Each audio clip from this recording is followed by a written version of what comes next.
A Marcos capítulo 16, por favor. Marcos capítulo 16 es el último capítulo de este breve pero bonito, intenso evangelio. Algunos dicen, la mayoría de los comentaristas dicen que este fue el primer evangelio que se escribió.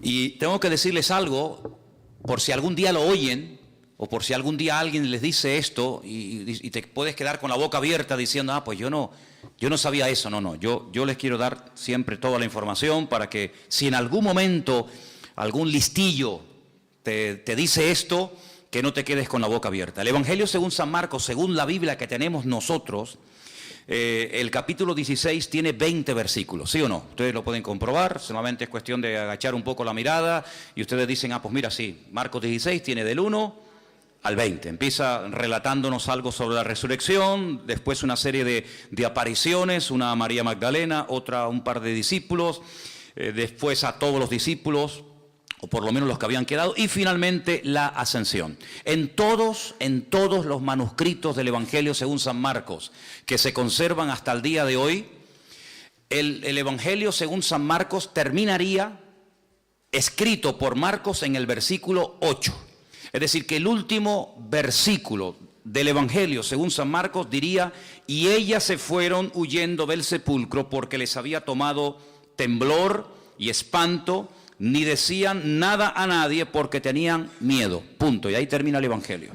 Lo que a continuación se relata no fue escrito por el evangelista Marcos, fue escrito por una persona que no se sabe. Es como una especie de conclusión. ¿Por qué Marcos no escribió desde el versículo 9 hasta el 20? Es decir, esos últimos 12 versículos. Bueno, probablemente murió, probablemente, en fin, podríamos ahí hacer todo tipo de especulaciones.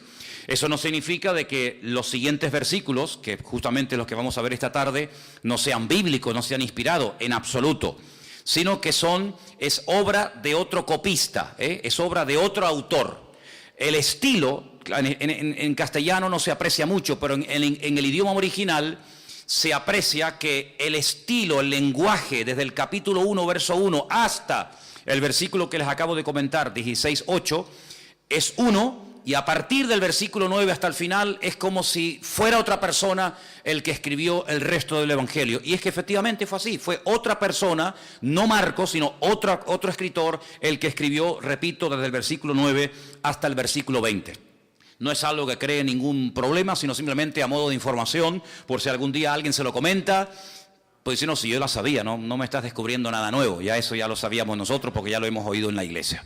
Muy bien, entonces, si empezamos desde el versículo 9, vamos a encontrar que la primera persona que vio a Cristo resucitado no fue un hombre, no fue un discípulo, no fue un religioso, sino fue una mujer.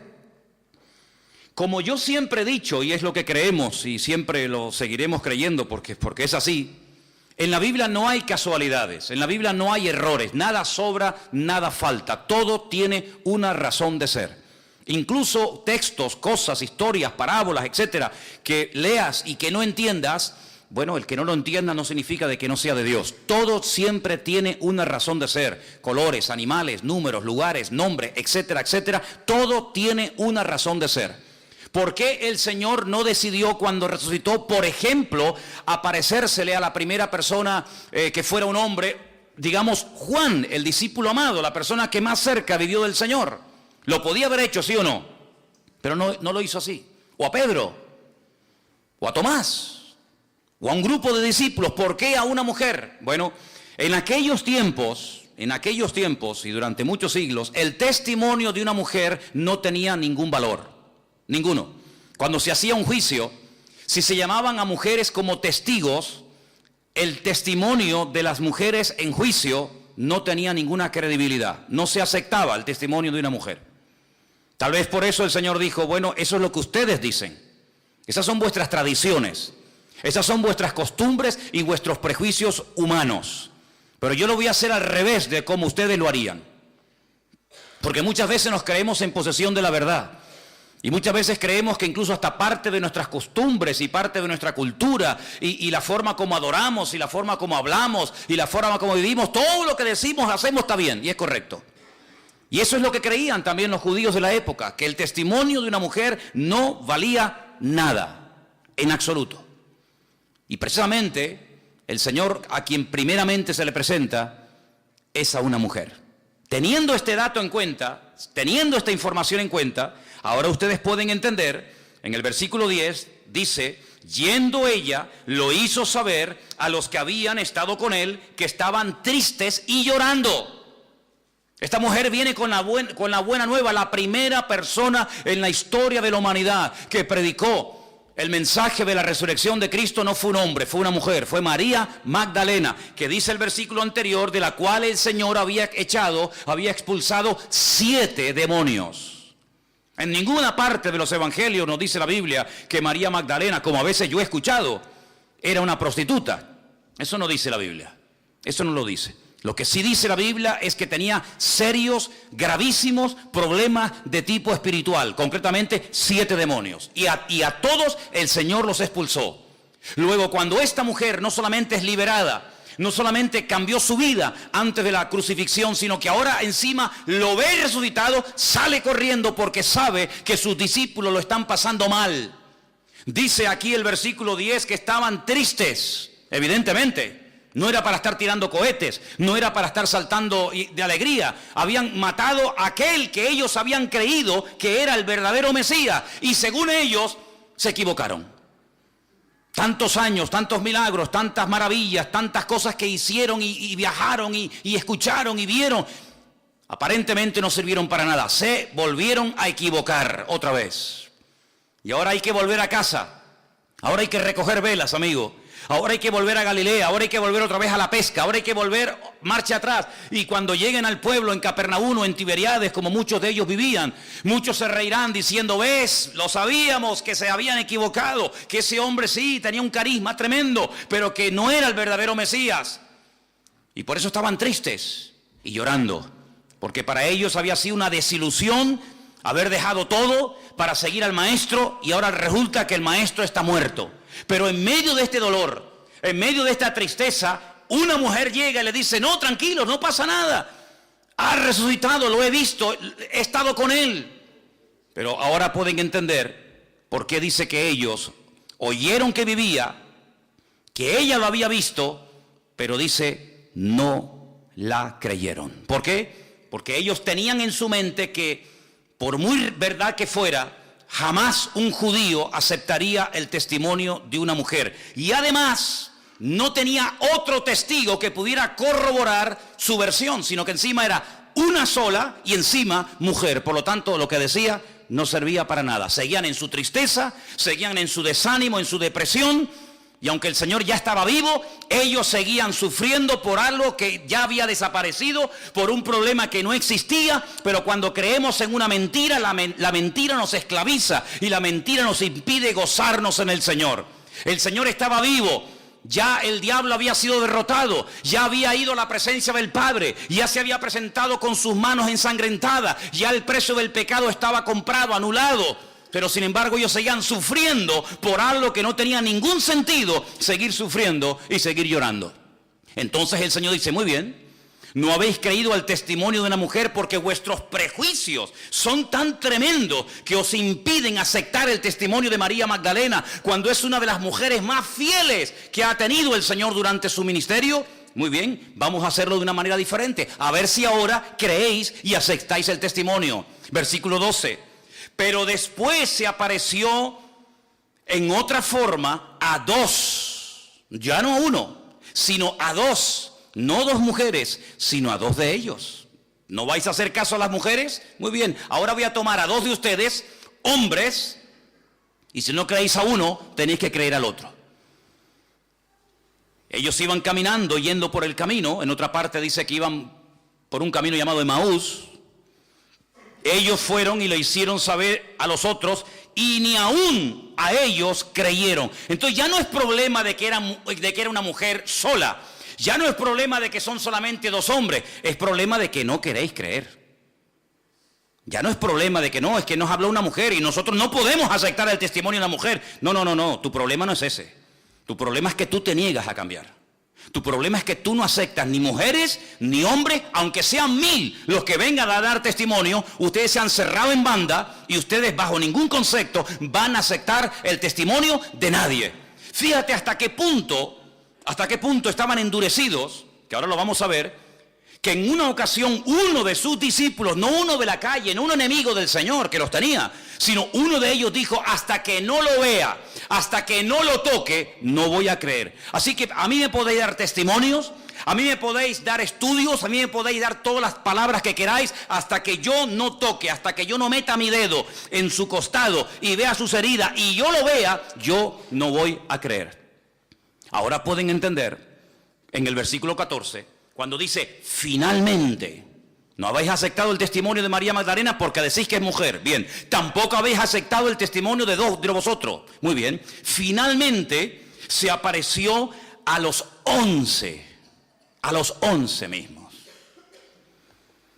Se apareció a los 11 mismos estando ellos sentados a la mesa, y ahora viene el reproche. Les reprochó su incredulidad y su dureza de corazón. Otra versión dice: les echó en cara semejante actitud.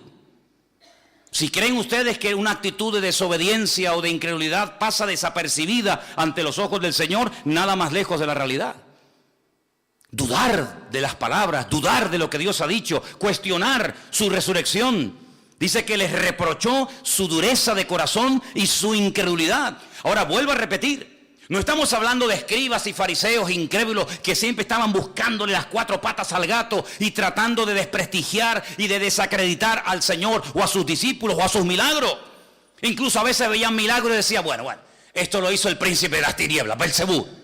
Es que está loco, es que esto y es que aquello. No, cuidado. Estamos hablando de discípulos, de personas que ya saben de qué va el mensaje del Señor. Personas que lo han visto, que han comido con Él, que han viajado con Él, que lo conocen íntima y privadamente, que todavía en esos hombres todavía quede vestigios y restos de incredulidad y de dureza de corazón. Es algo increíble, es algo increíble. Todavía después de 3 años tenéis estos problemas. Bueno, lamentablemente a veces la gente del mundo tiene como más apertura y son más crédulos para ciertas cosas que algunos que se llaman creyentes, que dicen: bueno, ya será menos. El Señor les reprocha su corazón, como diciendo: esto no lo voy a pasar por alto. Ahora, el pasaje que vamos a leer nuevamente desde el 14 hasta el 18 es un pasaje muy interesante porque son las últimas palabras del Señor Jesucristo. Y cuando las volvamos a leer, yo les voy a hacer una pregunta y tenéis que ser sinceros a la hora de responder. Y dicen así, versículo 15, les dijo: id por todo el mundo y predicad el evangelio a toda criatura. Jamás Dios había dado este mensaje, este mandamiento a ningún hombre. Al único profeta que le dijo: sal de tu tierra y vete a otro país, a otra cultura, a otra nación a predicar, fue al profeta Jonás, y todas las pegas que puso ya las conocemos. Ahora el Señor abre el abanico, dice: no, ya se acabó eso de predicar solamente en Israel y solamente a los judíos, o bien en el norte, o bien en el sur, o bien en una tribu, o bien en otra tribu. Ya eso se acabó. Ahora es a toda criatura y a todas las naciones de la tierra. Algo que para nosotros aparentemente es tan normal, para ellos era un escándalo. Porque ellos tenían metido hasta en el tuétano de sus huesos que a nadie más el Señor les iba a hablar y a bendecir como a ellos, porque ellos eran, como lo dice la Escritura, su especial tesoro. Y eso de compartir las bendiciones con gentiles, con paganos, con idólatras, ni se les pasaba por la cabeza.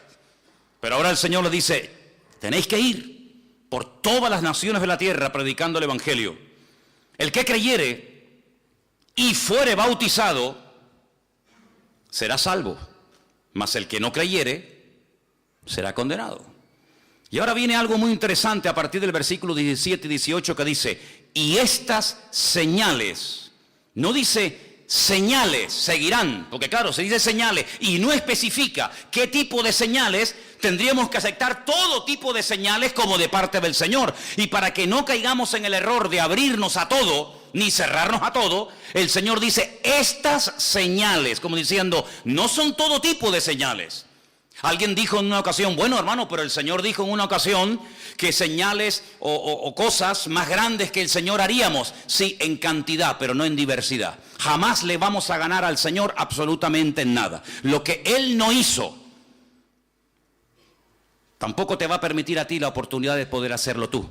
Porque sería hacer cosas que Él no hizo, y repito, nunca le vamos a ganar al Señor absolutamente en nada. Claro, serán señales mucho más grandes, serán señales en diferentes naciones y países, pero estas señales, las que yo les voy a nombrar a continuación. Primero, en mi nombre echarán fuera demonios. Segundo, hablarán nuevas lenguas. Tercero, tomarán en las manos serpientes y si bebieren cosa mortífera no les hará daño. Cuarta, sobre los enfermos pondrán sus manos y sanarán. Estas son las 4 señales que abarcan lo natural, lo espiritual, lo físico, etcétera, que el Señor dice que seguirán a los que creen, no los que creen seguirán a las señales, que es muy diferente. Las señales siguen a los que creen, no los que creen siguen a las señales, porque al único que tenemos que seguir es al Señor y no las señales que hace el Señor. ¿Cuántos dicen amén? Bien. La pregunta que yo les quiero hacer ahora, después de leer estas 4 señales y de leer estos versículos, es ¿cuántos aceptan? ¿Cuántos creen en esto que hemos leído en esta tarde? ¿Todo? Si aceptamos todo el pasaje, quiere decir que aceptamos lo que dice cada versículo con cada palabra y con cada cosa que nos dice y en cada una de las señales. ¿Ustedes creen que hoy en día se puede echar fuera demonios? ¿Estáis convencidos de ello? ¿Cuántos has echado tú?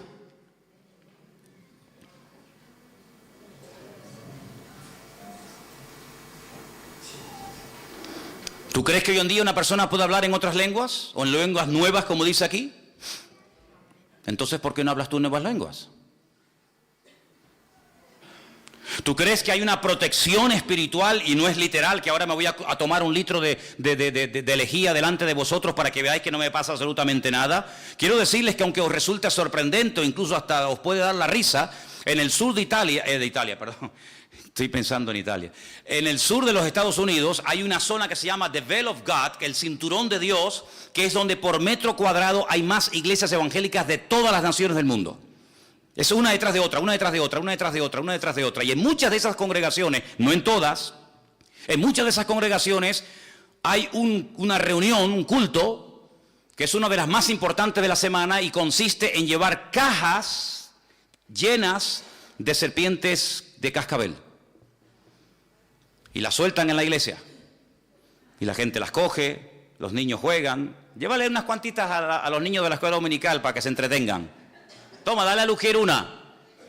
Claro, lo que no cuentan es que el cementerio que está detrás de la iglesia está lleno de los miembros de la iglesia que han sido picados y muertos por ella, ¿no? No es algo literal, ¿verdad? No es algo literal, pero esto nos habla de que hay una protección sobrenatural. No vamos a entrar a tentar a Dios, pero evidentemente el Señor nos está diciendo que hay una cobertura, hay una protección espiritual. ¿Por qué? Porque nos movemos en el mundo espiritual. El mundo espiritual es tan real como el mundo en el que nosotros vivimos y cotidianamente nos movemos en él. Nuestra lucha no es contra sangre y carne, sino contra principados, contra potestades, contra gobernadores de las tinieblas de este siglo, contra huestes espirituales de maldad en las regiones celestes. Hay demonios, hay principados, hay gobernadores. Detrás de esa depresión, detrás de esa continua inclinación al pecado, detrás de ese deseo irresistible de volver otra vez a las andadas, de volver al vómito, a veces puede haber demonios. Aunque tú no le des la importancia ni lo creas, me da igual. Pero muchas personas todavía siguen siendo esclavos de ataduras espirituales, pero como no lo aceptan ni lo creen, y encima dicen, es que yo nunca he creído en eso, a mí nunca me enseñaron eso, como si eso te escudara y eso, digamos, te diera libertad para decir que no crees en eso. Pero detrás de muchas situaciones familiares, económicas, físicas, espirituales, etcétera, etcétera, hay auténticas opresiones demoníacas. Y dice la palabra de Dios y nos da muchos ejemplos. La Biblia dice que una vez en un culto, hermano, en una sinagoga en los tiempos del Señor Jesucristo, Lucas observó, y Lucas era médico. Por lo tanto, él no es una persona que espiritualiza cualquier situación, sino que él reconoce que allí en ese culto, ese día, había una mujer encorvada, dice que de ninguna manera se podía enderezar. Y lo está hablando, diciendo un médico.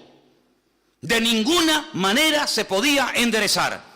Eso quiere decir que probablemente esta mujer intentó de toda forma, con la medicina, con la homeopatía, con gimnasia, con esto y con aquello, enderezar su columna, dice, y no se podía enderezar, porque tenía espíritu de enfermedad. Eso yo no lo he escrito, eso está en la Biblia. Y hasta que el Señor no la desató, no habla de una liberación, que es otra cosa, sino hasta que no la desató, la mujer no se podía enderezar. Iba al culto, escuchaba la palabra, alababa al Señor, ofrendaba, diezmaba, lo que tú quieras, pero no se podía enderezar hasta que el Señor puso las manos sobre ella y le dijo aquella famosa frase de: mujer, quedas libre de tu enfermedad. Y dice que al instante se enderezó y comenzó a glorificar a Dios. Bueno, y el Señor dice: a esta hija de Abraham que Satanás tenía atada por 18 años, ¿no le voy yo a desatar aunque sea día de reposo? ¿O es que acaso es más importante el día de reposo que ayudar y bendecir y desatar una vida? Lo cuestionaron, lo criticaron, pero así fue. Entonces te das cuenta de que hay personas que tienen ataduras espirituales en su vida que a veces ni son conscientes de que las tienen. A veces los que les observan son están más propensos a entender el trasfondo espiritual que está detrás de esa situación, aunque aparentemente es un problema físico, pero no lo es así.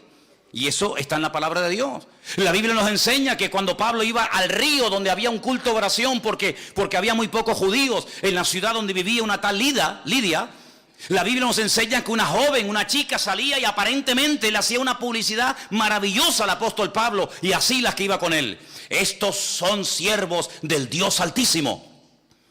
Bueno, ¿qué hay de malo en eso? No, cuidado. La Biblia dice que esto le desagradó a Pablo después de muchos días y dice que se volvió y reprendió al demonio que salió de ella. Y más adelante dice porque tenía espíritu de adivinación. Y automáticamente la chica perdió ese don, esa facultad de poder no profetizar, sino adivinar. Y dice la Biblia que se montó un revuelo en aquella ciudad tremendo, que los metieron en la cárcel y todos conocéis la historia. Luego, no siempre, pero a veces detrás de una enfermedad, detrás de una depresión, detrás de una caída y otra, a veces hay problemas de tipo espiritual. Y a veces hay personas que no son libres porque no aceptan el ser tratados en ese área o porque no creen en ese área. Y así les va, y así están toda la vida con lo mismo. Así que cuando vamos a la palabra del Señor nos encontramos que una de las señales, una de las responsabilidades de los hijos de Dios, de los que creen en su nombre, es libertar a los cautivos por Satanás. ¿Cuántos dicen amén? Y hay más gente con problemas espirituales a nuestro alrededor de lo que te puedas imaginar. Vete a una cárcel un día y te vas a dar cuenta que hay endemoniados ahí a punta pala. Y sé lo que digo, porque yo estuve 7 años allí. Todas las semanas iba allí. Y teníamos en un comedor una reunión. ¿Y cuántas veces nos llamaron por la megafonía los funcionarios para que fuéramos a una celda a atender a una chica que supuestamente le había dado un ataque epiléptico? Y los funcionarios estaban asustados porque no sabían ni por dónde meterle mano a la criatura aquella. Y llegamos, se le ministraba y fuera en el nombre del Señor libre. Porque esa es una de las señales que seguirán a los que creen en su nombre. Por eso les preguntaba, ¿usted cree en esto? Sí. Entonces, ¿por qué no se ve esa señal en su vida? Porque para algunos este tema es una teoría y hasta incluso en algunos casos dice, ay, a mí esos temas me dan miedo. Pero sin embargo te pregunto otra cosa y eres un fiera y entiendes de todo. Pero sin embargo lo que deberías de entender y ser algo normal en tu vida, lo ves como algo tan lejano y tan extraño. Incluso he llegado a oír a algunos predicadores y maestros que dicen, bueno, esas señales eran para los tiempos de Cristo. Eran las señales que iban a acompañar para darle credibilidad y para darle valor a los discípulos. Pero cuando todos murieron, Pedro, Jacobo, Juan, Santiago, Tomás, etcétera, etcétera, esas señales se acabaron. ¿Dónde está escrito eso? Por favor, que alguien me diga dónde dice la Biblia que cuando murieron los discípulos, con ellos murió el poder de Dios. Habrán muerto los discípulos, pero Dios no está muerto. Él está vivo y vive por los siglos de los siglos. Amén. ¿Cuántos lo creen? Por lo tanto, es una señal. Pero no solamente esa señal dice que seguirán a los que creen en su nombre, sino dice la Biblia que incluso los que creen en su nombre hablarán nuevas lenguas. Lenguas que no aprendieron en una academia. Y esta evidencia se ve en todo el libro de los Hechos, no una, ni dos, ni tres, varias veces se ve como otra evidencia que hay. Y era algo tan normal en aquellos siglos que hay capítulos enteros en la Biblia. Por ejemplo, Primera de Corintios capítulo 14, donde te habla acerca de cómo moverse y cómo entender y cómo ejecutar este don que Dios le ha dado al pueblo de Dios. Ahí está. Hay una protección sobrenatural sobre los hijos de Dios, sin lugar a dudas. No te quedes duda. Las veces que el diablo habrá querido matarnos, ni nos imaginamos. Cuando lleguemos a la presencia del Señor nos vamos a llevar muchas sorpresas de que aquello que pasó no fue casualidad, sino que era que el enemigo quería destruirnos, incluso en algunos casos desde pequeñito, desde el vientre de nuestra madre.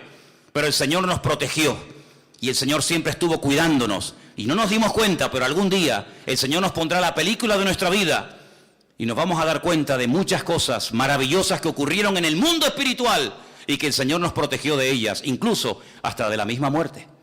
Y dice aquí que otra de las señales que seguirán a los que creen en su nombre, que pondrían las manos sobre los enfermos y sanarían. ¿Es bíblico hoy en día que se puedan orar por enfermos? Si no es bíblico y no se puede hacer, y esto acabó porque era de la era primera del cristianismo, quiere decir que los pobrecitos que estén enfermos hoy en día, pues que se vayan muriendo uno detrás de otro.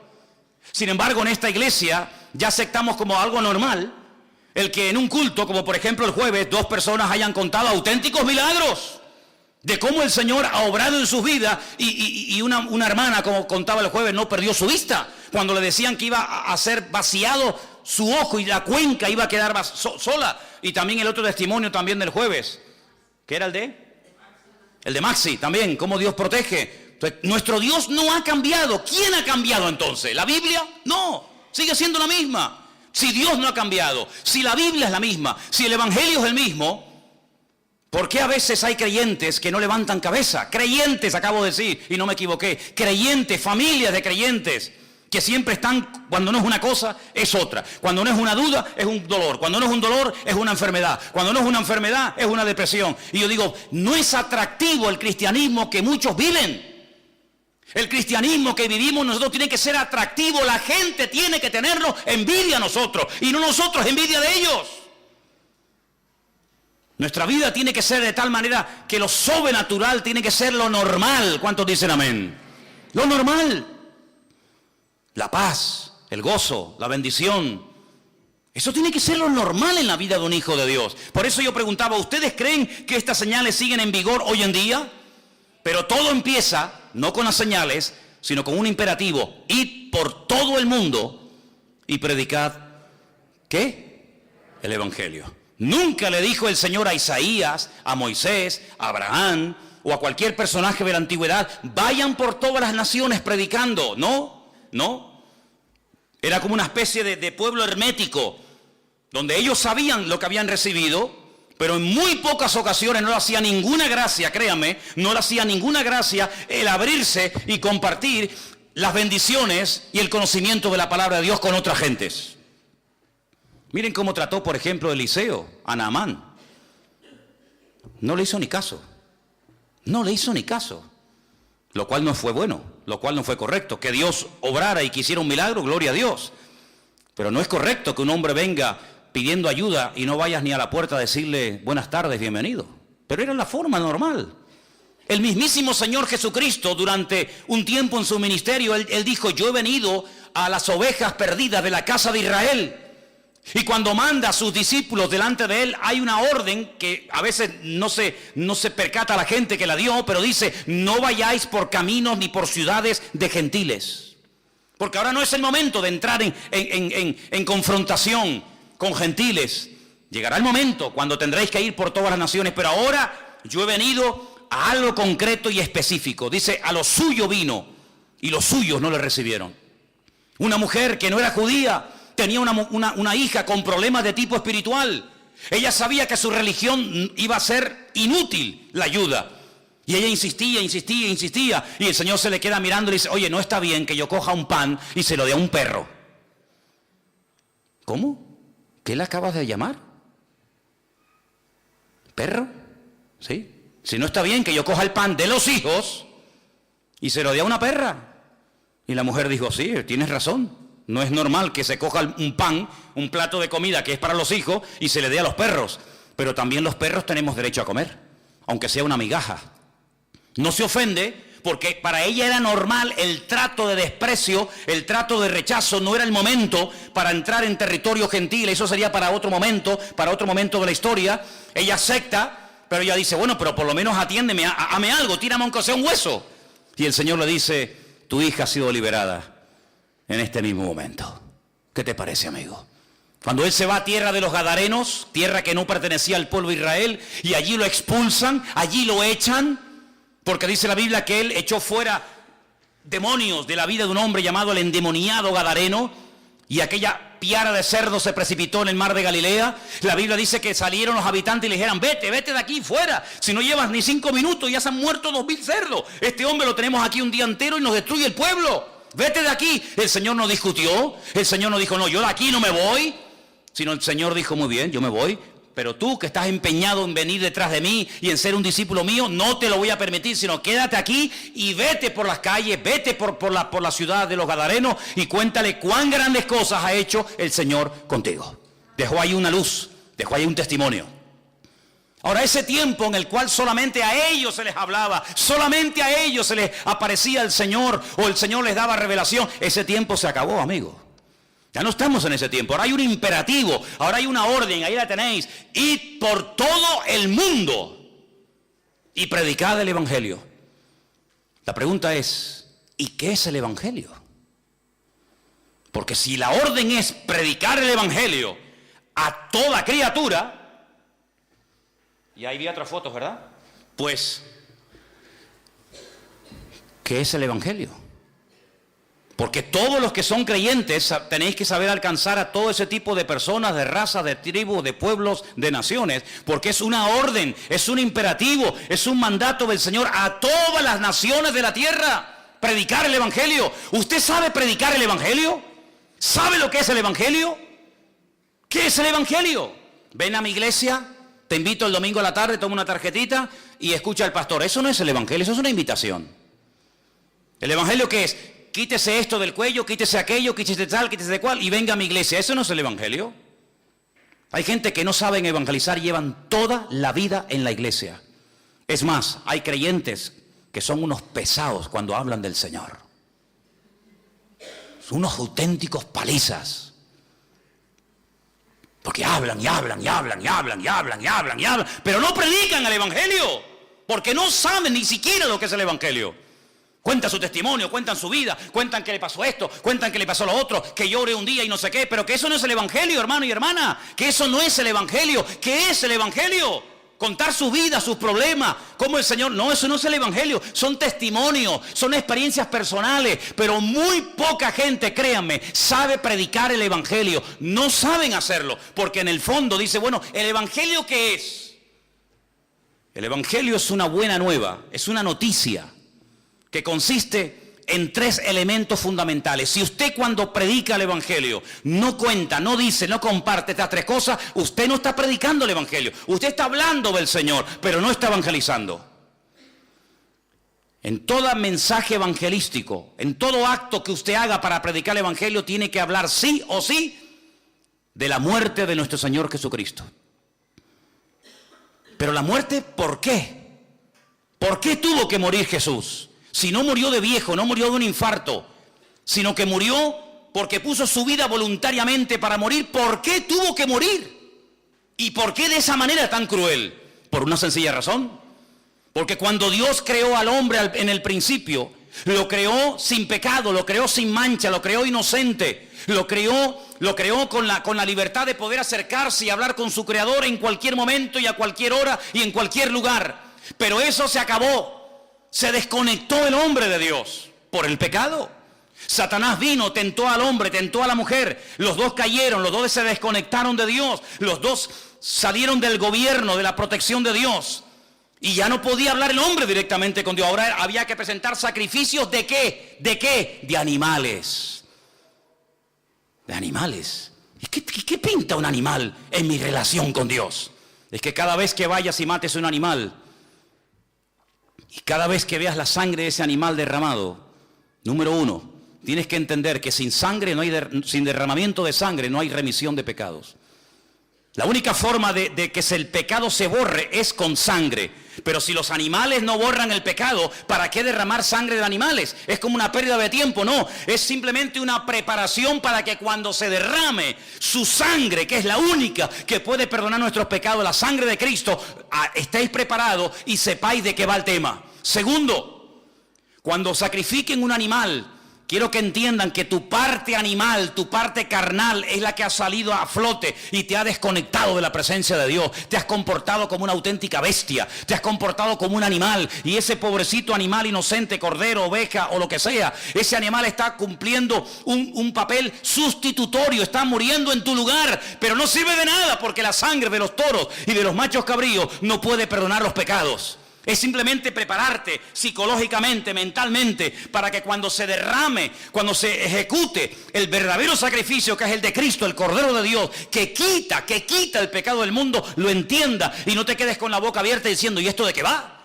Así que cuando hables a una persona del Señor y quieras predicarle el Evangelio, tienes que decirle, Cristo murió por tu culpa, por tus pecados, por los nuestros, por los de toda la humanidad. Es como si Cristo dijera, mira, tú y tú y tú, todos tenéis que morir, pero yo no quiero la muerte del impío, dice la Biblia. Yo quiero que todos se salven y que todos procedan al arrepentimiento. Pero ¿cómo hacemos? Si la paga del pecado es la muerte, ¿qué hacemos? ¿Los perdonamos y van a seguir pecando? No.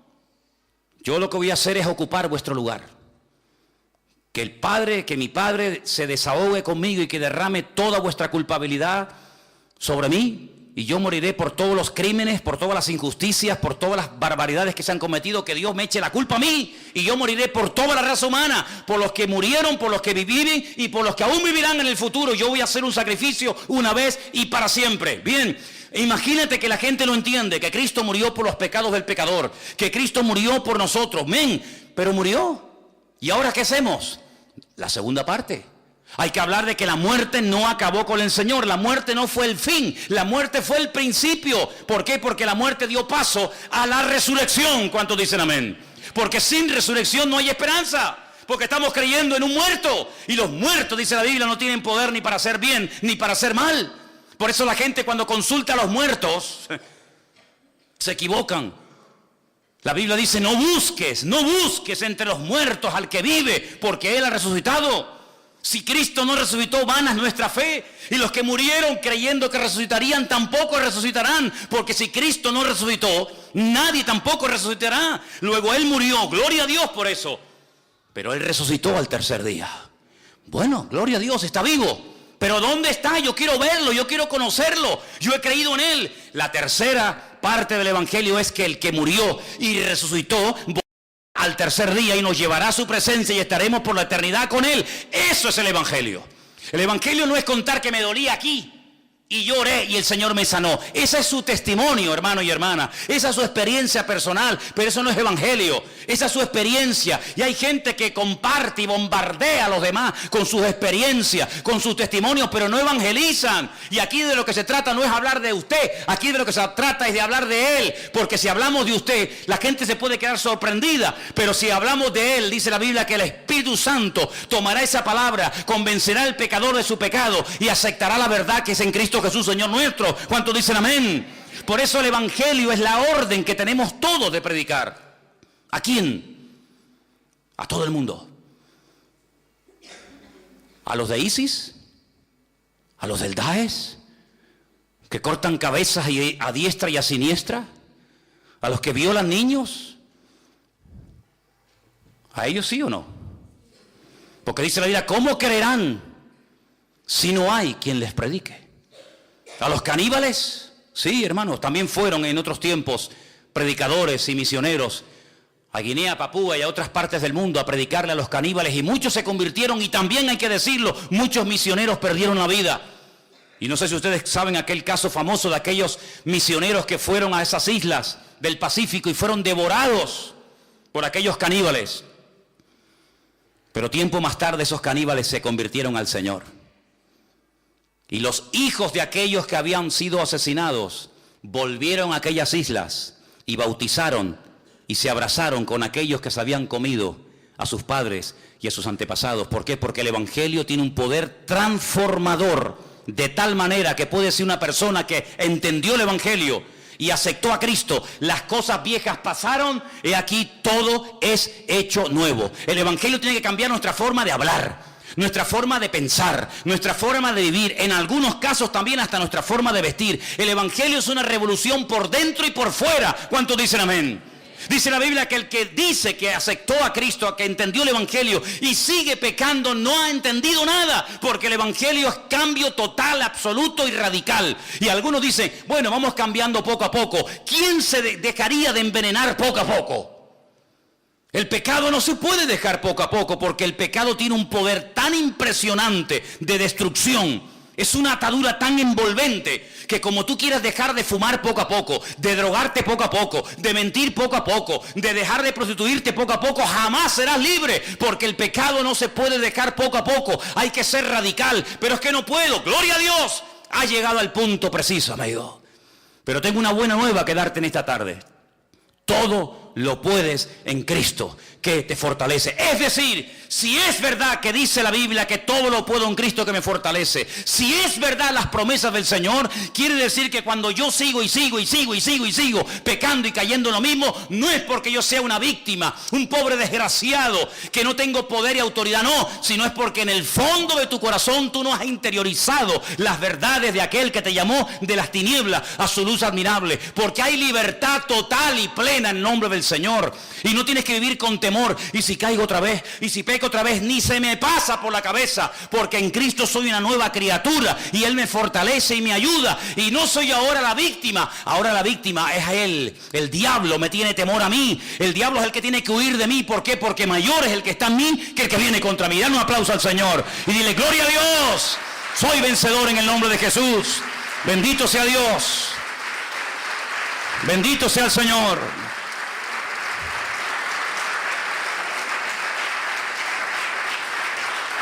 Amplía el radio de acción. Jerusalén, Samaria, Judea y hasta lo último de la tierra. Amplía el radio de acción. Amplía el radio de la audiencia. Ya no solamente a los judíos de Jerusalén, sino ahora es a todas las naciones de la tierra, a los romanos, a los griegos, a los cartagineses, a estos y aquellos. Así que amplía el campo, amplía la audiencia, amplía los requisitos, porque aquí también hay requisitos, En el Antiguo Testamento a nadie se le hablaba de convertirse. ¿Convertirse a qué? En el Antiguo Testamento se hacían prosélitos. ¿Qué es un prosélito? El que se convertía, el que dejaba sus ritos, el que dejaba su idolatría y se hacía judío. ¿Cómo se hace una persona judía? ¿Cómo si yo quiero ser judío, cómo hago? Te tienes que circuncidar si eres hombre. Tienes que sumergirte en una pileta que se llama mikvé. Tienes que cambiarte el nombre. Y tienes que dejar tu antigua vida y comenzar a creer lo que dice la Torá, lo que dice la ley. Eso es lo que se hacía. Pero ahora cuando vamos al Nuevo Testamento nos encontramos que dice, primeramente ustedes tienen que creer. Y luego tienen que manifestar esa creencia en público. ¿Cómo? Bautizándote. En el nombre del Padre, del Hijo, del Espíritu Santo nos bautizamos. Como señal pública. ¿Cuándo? En la Biblia al momento, al instante. Y finalmente el Señor amplía el radio de señales. ¿Por qué? Porque si vas al Antiguo Testamento, te vas a encontrar que generalmente Dios utilizaba y hablaba y se manifestaba a través de un profeta. Da igual si fuera Samuel, Jeremías o quien fuera. Ahora, sobre toda criatura, Dios ha derramado su Espíritu. Si la iglesia entendiera, el día que los creyentes de todas las naciones de la tierra entendieran que ya no tiene el Señor un escogido allí en Jerusalén, otro escogido allí en Manhattan, otro ungido en no sé qué sitio, sino que ahora todos y cada uno de nosotros podemos ser instrumentos y debemos ser instrumentos en las manos del Señor, ese día pondríamos el mundo patas arriba. Pero algunos no terminan de creerse que usted no está en el mundo para hacerse rico. Algunos no terminan de entender que no estamos en el mundo para vivir la gran vida y olvidarnos de que nuestra gran obligación y responsabilidad en el mundo es anunciar las virtudes de aquel que nos llamó de las tinieblas a su luz admirable. Eso es lo que dice la palabra. Y por eso dice que cuando hubo persecución en Jerusalén, los que fueron perseguidos salían y a todas partes donde iban, lo primero que hacían no era buscar la casa, no era buscar el trabajo, lo primero que hacían era predicar el Evangelio. Y claro, eran una explosión de poder de Dios por Samaria, por Judea, por Fenicia, por Roma, por todas partes de la tierra. De tal manera que el reino de Dios se expandía, no a través de 4 ungidos, no a través de 4 super predicadores, no a través de 4 mega iglesias, sino se compartía el evangelio a través de todos y de cada uno de los creyentes. Un diácono de la iglesia, por ejemplo, de Jerusalén, un tal Felipe, que era un diácono, uno que servía en las mesas, uno que ayudaba a la hora de compartir los alimentos, a la hora de la comida. Sí, un diácono, un hermano, sí, muy bien, pero que salió a Samaria y dice, bueno, ya no tengo pastor, ya no tengo iglesia, ya no tenemos culto, ¿y ahora qué hacemos? Pues vamos a hacer el culto nosotros. ¿Dónde? En la calle. Vamos a predicar la palabra, vamos a predicar el evangelio. Y dice que comenzaron la gente a ser liberada, enfermos sanados, gente cambiada por el poder de Dios. Llegó la noticia a Jerusalén. Mandan a Pedro y a Juan, oye, vayan para allá a ver qué pasa con este Felipe, que aquí el hombre era calladito, no hacía gran polvareda, no hacía mucho ruido, pero este hombre llegó allí, se puso las pilas y se convirtió de la noche a la mañana en Felipe, el evangelista, predicando la palabra. Así eran como vivían los cristianos. Pero ¿cómo viven los cristianos hoy en día? Desde que se levantan hasta que se acuestan solamente piensan en una cosa: ¿cómo voy a pagar la luz? ¿Cómo voy a pagar los recibos de la casa? ¿Cómo voy a pagar el alquiler? ¿Cómo voy a pagar esto? Esas son las preocupaciones de los cristianos. Y ahora ha salido un móvil nuevo y un ordenador nuevo, y ahora ha salido un coche nuevo. Esas son las tonterías. Sin embargo, en aquellos tiempos había una obsesión. Sí, estaban obsesionados, no me he equivocado al decir esta palabra. Estaban obsesionados con una cosa: llevar a todo el mundo a los pies de Cristo. No tenían los medios que tenemos nosotros. Ay, si Pablo hubiera tenido Skype, si Pablo hubiera tenido Facebook, si Pablo hubiera tenido WhatsApp, madre mía, hubiera sido tremendo. Era el boca a boca. El tú a tú. Pero dice la Biblia que un día Pablo se sentó y dice, todo lo he llenado, desde Ilírico hasta Iconio, todo lo he llenado del evangelio. Y hasta después de muerto sigue hablando, porque dejó la palabra, las epístolas escritas, que siguen siendo de bendición para todos y para cada uno de nosotros. ¿No se desanimaba esta gente? ¿No se deprimían con persecuciones, con matanzas, con fieras de los circos romanos que los devoraban? Con mujeres crucificadas, con niños aserrados por la mitad. No se deprimían, no se desanimaban. Parece que no. El fuego de Dios se había metido en sus corazones de tal manera que desde que se levantaban hasta que se acostaban era así: a ver a quién le hablo, a ver a quién le hablo, a este, al otro. Pablo lo meten en la cárcel. Uy, peor todavía, ganó a toda la cárcel para Cristo. Dice que allá había un preso llamado Onésimo. Y ahí hay un juego de palabras, porque la palabra Onésimo significa útil. Pero él le escribe una carta y dice, pero tú ¿qué haces aquí? No, es que yo soy un esclavo que me fugué de la casa de mi amo. Ah, entonces tú no eres Onésimo. Tú no eres una persona útil, tú eres un inútil. Tú tienes que volver a la casa de tu amo. ¿Cómo se llama tu amo? Mi amo. Dímelo, no tengas miedo. Mi amo se llama Filemón. Filemón. Pero si yo abrí una iglesia en la casa de Filemón, tú eres esclavo de Filemón. No te preocupes, espérate un momento. Pablo escribe una carta y dice, Filemón, aquí te mando a este que te fue un inútil, pero que ahora te vas a ser útil, porque yo le he puesto las pilas. Ahora te es útil a ti y a mí. A mí me gustaría quedármelo aquí conmigo porque me viene bien, pero te lo voy a mandar porque tiene que dar la cara y arreglar los platos rotos que ha quebrado, los tiene que arreglar. Te pido por favor que lo recibas como si me recibieras a mí. Yo sé que tú lo vas a recibir porque me vas a hacer caso en todo lo que yo te digo y vas a hacer más de lo que yo te digo. Y una cosa, Filemón, si en algo te defraudó, ponlo a mi cuenta. Si te robó, que seguramente te habrá tenido que robar algo, porque si no, ¿cómo llega hasta Roma? ¿Quién le pagó el pasaje? ¿De qué ha comido? ¿Dónde ha vivido el tipo este? Si algo te robó, ponlo a mi cuenta, pero escúchame una cosa, no te olvides que tú a mí también me debes mucho. Dios te bendiga. Es tremendo, ¿eh? Pablo, que cualquiera le va a pasar la factura a Filemón o a Onésimo. ¿Qué te parece? Dice, y este lo he engendrado en mis prisiones, hasta pariendo en la cárcel para el Señor. No te ofendas por la palabra que te voy a decir ahora, pero ¿cuándo fue la última vez que pariste? Pariste un alma para Cristo. ¿Saben? Hay hermanos que nunca han tenido esta experiencia. Hay hermanos que nunca han tenido el gozo de decir, a esta persona yo la hablé en la calle o donde sea y lo llevé a los pies del Señor y hoy en día está sirviendo al Señor, predicando, cantando, adorando. Hay muchos, miles de creyentes en España, lamentablemente, que nunca han tenido esa experiencia. Y yo digo, ¿será imposible? No, es que ni siquiera se lo han planteado. Así que, amados hermanos, esta orden está en pleno vigor. Id por todo el mundo y predicarle. Pero hermano, yo no puedo ir por todo el mundo. Vale, no te preocupes. ¿Cuál es tu mundo? Todos tenemos nuestro mundito. Hay gente que su mundo es su carnicería. Otros su mundito es su estanco. Otros su mundito es... Cada uno tiene un mundo y en ese mundo tú ejerces una influencia. Hay gente que tú conoces que yo no conozco y viceversa. Gente que todos los días saludas y le hablas y nunca le has dado ni una tarjetita, ni un folleto, ni lo has invitado, ni has orado por él. Y te enteras que la mujer lo engañó, te enteras que el hijo se metió en la droga, te enteras que el otro día se murió un familiar de él. Hermano, aprovechemos las oportunidades, no seamos ovejas estériles y cristianos mudos. Es una tragedia, porque si tú no hablas, la Biblia dice que pasará lo que podía ocurrir en aquellos tiempos donde se levantaba una torre en medio del campo y ahí se llamaba aquel hombre la atalaya. Al horizonte, el que veía si venía el enemigo. Y dice la Biblia que tenía una pequeña trompeta, un cuerno, y cuando él veía venir al enemigo en el horizonte, él la hacía tocar y decía: muchachos, prepárense que viene el enemigo. ¿Y cómo viene? Vienen armados hasta los dientes. Y dice que si la ciudad se reía de él y no aceptaba el mensaje, allá ellos, yo di la orden. Es como cuando a mí me decían: ¿tú hubieras estado dispuesto cuando estabas en la garita de guardia a disparar? Y digo yo, sin lugar a dudas. Porque allí en esa habitación están mis compañeros. Y si alguien venía a matar a mis compañeros, y en aquellos tiempos había muchos atentados en la ETA, y en uno de los cuarteles que yo estuve se hicieron varios atentados, y no tenía la menor duda, porque mi obligación era defender a mis compañeros. De hecho, una noche cuando me tocó, entre 3:30, la tercera imaginaria, me tocó ir a revelar al que estaba en la garita. ¿Saben el famoso santo y seña, no? Garita, santo y seña. Me dice, digo, oye, ¿sabes el santo y seña? Yo digo una palabra, él tiene que decir otra o algo así, ¿no? Para que sepamos que él es mi amigo. Yo digo, perro viejo, y él me dice, wow. Si me dice, tararí que te vi. No, este no es de los nuestros, este es un enemigo.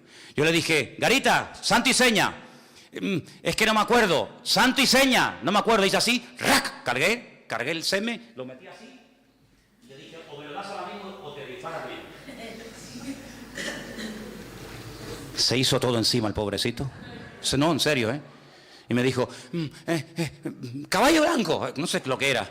Digo, vale, amigo. Descargué. Porque yo soy el responsable de cuidar a 5.000 hombres que están ahí adentro durmiendo, que tienen mujeres, tienen hijos y tienen cosas, y no le voy a permitir a ningún golfo que me venga a hacer un atentado contra mis amigos y mis hermanos. Eso era lo que hacía la atalaya en la Biblia. Es que Dios no es un pacifista, ¿eh? Es que Dios no es un pacifista. Él es Jehová de los ejércitos, por si no lo sabes. Y las cosas claras, el chocolate espeso. Atalaya, cuando veas al enemigo, suena la trompeta. Que se ríen de ti, la sangre de la ciudad no se te demandará. ¡Ay, amigo! Pero la Escritura dice en el libro del profeta Ezequiel, si el atalaya se queda dormido y no da la voz de alarma, y viene el enemigo y mata niños y mata mujeres y viola a un montón de personas, la sangre de toda la ciudad la demandaré de ese hombre, porque ese hombre no fue responsable, fue un irresponsable, y toda una ciudad murió por culpa de uno. Pues ese es el ejemplo que toma la Biblia para decirnos a nosotros: ¿sabéis lo que sois vosotros en Tenerife, en España, en el mundo? Atalayas, responsables de decirle a toda esta generación que no sabe ni por dónde ir, ni a quién creer, ni a qué agarrarse. Señores, ay, cómo me gustaría a mí hablar con el coleta. Cómo me gustaría hablar con el coleta, ¿eh? Este demonio disfrazado de oveja, porque eso es lo que es, un demonio disfrazado de oveja. La cosa buena que tiene es que las cosas que quiere hacer las dice. Pero me gustaría decirle a este, no, y también al otro, al de barba, a ese también. Y al otro, y decirle, mira, vengan para acá. ¿Saben por qué ustedes sois incapaces? Y la imagen que estáis dando es vergonzosa a nivel nacional y a nivel mundial. Porque los cuatro le habéis dado las espaldas a Dios. Porque todos los mismos le habéis dado las espaldas al Creador. Y en vez de doblar la rodilla, y en vez de buscar a Dios, y en vez de ir a las iglesias y pedir ayuda y sabiduría de parte del Señor, estáis peleando entre vosotros y vais a llevar entre todos el país a la ruina. ¿Pero por qué? Porque no creéis ni os agarráis al Señor. Porque dice la Biblia, si alguno tiene falta de sabiduría, y evidentemente lo que falta en España es sabiduría, pero de la buena, pídasela a Dios. Y el Señor se lo dará abundantemente y sin reproche. Pero como no quieren dar su brazo a torcer, porque están peleando el uno contra el otro en vez de buscar el bien común, en vez de buscar de Dios, así nos va. Y ahora tendremos otra vez, Dios mediante, que ir a elecciones. Y 280 millones de euros nos volverán a costar las dichosas elecciones. Y volverá a pasar lo mismo. Cuando en un minuto, en la presencia del Señor, se podría arreglar todos los problemas y dificultades, pero tiene que haber mucha humildad y tiene que haber no dureza de corazón, como dice aquí, no incredulidad, sino humildad de decir, Señor, no podemos, sí podemos, no, tienen que decir en sus mítines, no podemos, eso es lo que tienen que decir, no que podemos, habéis demostrado que no podéis nada, no podéis ni poneros de acuerdo entre vosotros mismos y queréis arreglar un país. Pero hermanos, cuando un jovencito pastor de ovejas, cuando un don nadie aparentemente, el Señor lo ungió, el Señor lo levantó, fue un rey poderoso, fue un hombre usado por el Señor. ¿Por qué? Porque diga el débil, fuerte soy. Y cuando buscamos del Señor y nos agarramos al Señor, el Señor nos da sabiduría, nos da poder, nos da autoridad y tenemos al enemigo a raya. Y eso es lo que tenemos que hacer, decirle a esta gente, mira, lo que tenéis que buscar es de Dios. ¿A cuántas iglesias han venido a pedir oración? Estos 4, a ninguna. Pero si viven en desorden, si algunos de ellos están viviendo en desorden. Y una persona que vive en desorden, Dios no lo puede usar. Dios no puede bendecir a un político, me da igual si se llama político, pastor, evangelista, orden, que no sabe poner en orden su vida privada, vas a intentar poner en orden la vida de un país. El que no es fiel en lo poco, tampoco puede ser fiel sobre lo mucho. Si te doy un billete de 50 euros y me lo pierdes o te lo gastas en chucherías y en boberías, ¿te voy a dar 500? ¿Estamos locos o qué? Cristianos sí, pero bobos no. Y por eso dice la Biblia que tenemos que predicar el Evangelio, porque nadie lo hace, porque nadie lo dice. ¿Quién predica el Evangelio? ¿Dónde se oye predicar el Evangelio? En ninguna parte. Pero amados hermanos, ha llegado un momento histórico. Es nuestro momento. Y mañana cuando salgan por las calles, cuando vayas a la universidad, cuando vayas a trabajar, cuando vayas a donde vayas, mentalice, tu primera prioridad no es buscarte los garbanzos, tu primera prioridad es buscar el reino de Dios y su justicia y predicar la palabra. Y te digo más, si tienes tiempo libre, aprovéchalo. No estés todo el día rascándote la panza, mirando al techo y quejándote, sino di, Señor, gracias porque hay algo que yo no puedo comprar con dinero, que es el tiempo libre. Y tú me has dado tiempo libre para alcanzar personas que están ahora mismo pensando tal vez en quitarse la vida. Y termino diciendo algo. Imagínate una ama de casa. Estaba en su casa el otro día limpiando los platos, maquillándose. No, perdone si lo hago mal, es que yo nunca me he maquillado. Maquillándose, no sé si se empieza por aquí o por allá. Miriam me ha explicado varias veces, pero ni quiero aprender, ni me interesa. Se estaba maquillando, se estaba poniendo los pantalones, los calcetines, estaba viendo la televisión y de repente, en segundos, se cayó el edificio. ¿Pero quién iba a pensar en eso? ¿Que se va a caer un edificio dónde? Aquí en Tenerife. ¿Dónde se cayó un edificio? En Tenerife. ¿Pero dónde? En la zona turística. Un edificio. Estamos locos. ¿Cómo se va a caer un edificio? Sí, se cayó un edificio. Sí, lo sabéis, ¿no? ¿Pero quién le iba a decir a esa señora, a ese hombre, a ese extranjero, que también había algunos? ¿Quién le iba a decir que iba a estar en un piso una mañana tranquilo, sin un ataque terrorista, sin una bomba, sino así, ¡pum!, de golpe y porrazo se le iba a venir encima al edificio? Y creo que ya van 7 muertos. Ay, amigo. ¿Y si esas personas nadie les predicó el Evangelio? ¿Dónde están ahora mismo? ¿Tendrán posibilidad en la muerte de arrepentirse de sus pecados y pedir perdón a Dios? Pues yo sé que te gustaría, algunos dirían, hombre, no hay otra oportunidad, yo te tengo que decir lo que hay. No. Es decir, que la persona solamente tiene en la vida esta vida para reconciliarse con Dios. No hay reencarnación, no hay segunda, tercera o cuarta oportunidad, no. Pero es que en el budismo, es que yo no soy budista, yo soy cristiano. Si te gusta más el budismo, pues ya sabes lo que tienes que hacer. Cada uno que se busque su camino. Pero la Biblia dice, está establecido por Dios que todos los hombres mueran una sola vez. Y después de esto el juicio. Hebreos 9:27. Luego, si ahora no aprovecho mi oportunidad, si ahora me río, si ahora paso de todo, como en los días de Noé, amigo, nunca tendrás otra oportunidad para reconciliarte con Dios. Entonces quiere decir que puede ser que yo me esté todos los días rodeando y hablando con personas que Dios las puso en mi camino y yo nunca me atreví a hablarles del Señor. Y yo, como el atalaya del barrio, como el atalaya de la universidad, como el atalaya de ese trabajo, yo no le hablé, y esa persona puede ser que se condene eternamente por mi culpa, porque yo no le hablé del Señor. ¿Es esto así de crudo? Entonces esto es más serio de lo que yo pensaba. Es que el evangelio es muy serio. Es que el evangelio no es para señoritos. Los señoritos están en los cortijos en Andalucía y montan a caballo, tienen una garrocha, ¿verdad? Y van así. Y llevan a la señora atrás con las piernas así. Los señoritos sí, pero en las iglesias no hay señoritos. En las iglesias hay guerreros. Y los guerreros a lo que se dedican es a guerrear. ¿Contra quién? Contra el diablo y contra los demonios. Y esa es nuestra obligación, ir por todo el mundo y predicar el evangelio a toda criatura. En esta semana tienes que hablarle a alguien del Señor. Ora. Esa persona ya está ahí preparada. Esa persona ya está ahí buscando de Dios. Pero nadie se ha atrevido a acercarse. Y quiero solamente decir un detalle más. Un hombre, uno solo, en un desierto. ¿Quién encuentra un hombre en un desierto? Es como una aguja en un pajar. Bueno, hay gente que es tan gafe que se sentó encima del pajar y se pinchó con la aguja. Pero bueno, es de todo en la vida. Un hombre en el desierto, solito. Pobrecito, había viajado desde Etiopía hasta Jerusalén. Yo no sé si hablaría hebreo, no tengo ni idea. Pero cuando llega a Jerusalén, dice que va para adorar a Dios. Pero si tú eres etíope, tú eres hombre de color, tú eres eunuco, tú eres gentil, a ti no te van a dejar ni entrar a la puerta, muchacho. Pero igualmente voy a subir porque yo quiero adorar a Dios.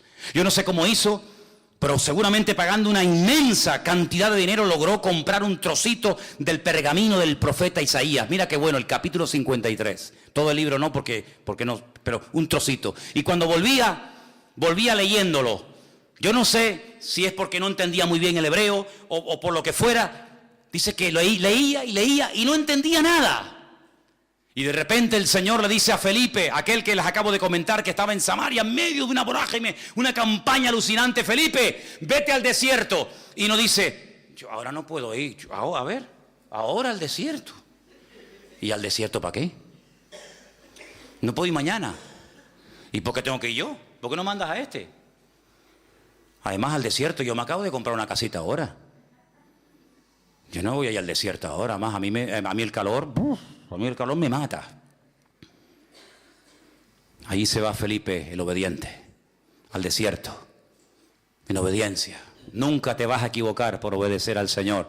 Aunque te mande al desierto, es mejor irse en obediencia al desierto que en irse en rebeldía a un lugar donde aparentemente hay de todo.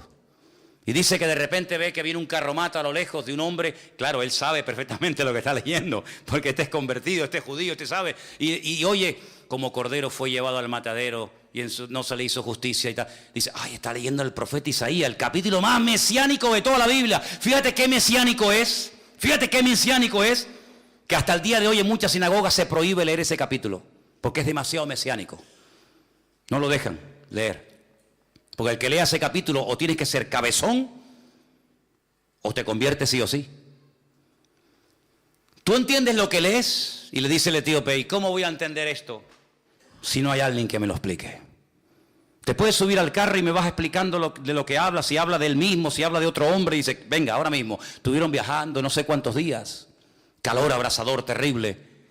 Y le estuvo explicando el evangelio de tal manera que llegó un momento en el que el etíope dijo, para un momentito el carro, mira, aquí hay un pequeño charquito, un pequeño oasis, ¿hay algún impedimento para que ahora que entiendo y por fin entendido el evangelio, yo sea bautizado? Porque dice, el que crea y sea bautizado. Yo puedo ser bautizado aunque sea eunuco, aunque sea de otra raza, aunque sea de otra etnia, aunque sea gentil. Y dice, si crees en Jesucristo, bien puedes. Los dos dice que descendieron al agua, lo bautizó, y en ese momento dice la Biblia algo increíble. Yo sé que tú lo crees, porque si no ya me contarás. Dice que el Señor arrebató a Felipe, nunca más se volvieron a ver el uno al otro. Felipe apareció en la otra punta del país, en Azoto, pero dice la Escritura, y quédate con esto, y siguió el etíope gozoso su camino. ¿Y cuál es el país de África donde en aquellos tiempos había más cristianos y más creyentes? En Etiopía. Porque ganó a uno. Y ese uno, sabe Dios, ganó a centenares y ganó a miles. Ese uno está allá afuera esperándote a ti. y a ti, y a ti, y a cada uno de nosotros. Solamente es cuestión de decirle, Señor, dime dónde está. Aunque sea a las 4 de la mañana voy, porque está a punto de caramelo. Si tú eres sensible a la voz del Señor, en esta semana nos podemos llevar muchas sorpresas. ¿Cuántos dicen amén? Cierra tus ojos, vamos a orar al Señor. Ahí donde estás. Recuerda esto, predicar el Evangelio no es un entretenimiento, no es solamente algo de los pastores o evangelistas o misioneros.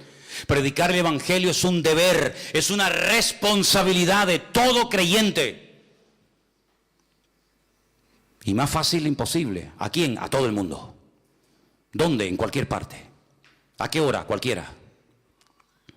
Muerte, resurrección y segunda venida.